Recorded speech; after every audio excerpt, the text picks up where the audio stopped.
সিস্টেমের একটু কঠিন অঙ্ক এটা। A pump can fill a tank in 2 hours because of a leak in the tank it takes 2.1/3 ঘন্টা। The leak can empty the full tank in. তা আমরা একটা জিনিস পড়েই বুঝতে পারলাম, এটা যদি ট্যাঙ্কি হয়, এই পাম্পটাই ট্যাঙ্কিটাকে 2 ঘন্টায় ভরে ফেলতে পারে, তাই তো? 2 ঘন্টায় ভরে ফেলতে পারে, কিন্তু নিচে একটা ছোট্ট লিক থাকার দরুন এখান থেকে জল বেরিয়ে গেছে, যার ফলে ওকে 2 ঘন্টা থেকে একটু বেশি সময় লেগেছে। অথবা যেটাকে আমরা কনভার্ট করে লিখতে পারি 7/3 hours। টোটাল এই সময়টা লেগেছে, যেখানেও 2 ঘন্টা লাগা উচিত ছিল, তাহলে ওর বেশি সময় লেগেছে 1/3 ঘন্টা। এই ঘন্টাটা ওর বেশি লেগেছে। তাহলে এই 1/3 ঘন্টায় কি ঘটেছে? এই পাইপটা কিছু পরিমাণে এক্সট্রা জল ট্যাঙ্কে ঢেলেছে, যে জলটা ওই লিক দিয়ে বেরিয়ে গেছে। তাহলে এই পাইপটার ক্যাপাসিটি কত? ও 2 ঘন্টায় ভরতে পারে 1 অংশ জল।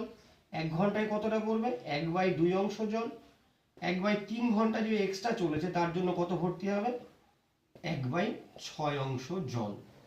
এই পরিমাণ জল এই পাইপটা এক্সট্রা ভর্তি করেছে। এবার সেই জলটাই তো লিকটা বের করেছে।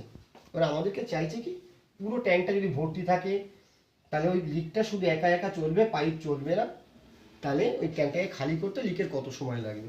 তাহলে এই জলটা কে খালি করেছে? লিক খালি করেছে, লিকটা আমরা যেটা বুঝতে পেরেছি। কিন্তু কত সময় ধরে খালি করেছে? যখন পাইপটা শুরু হয়েছে তখন তো লিক কেউ কখনোই লিকটাকে বলবে না যে লিক একটু দাঁড়াও, আমি ভর্তি করে নিই, তারপরে তুমি জলটা খালি করো। এরকম কনভারসেশন হতে পারে না।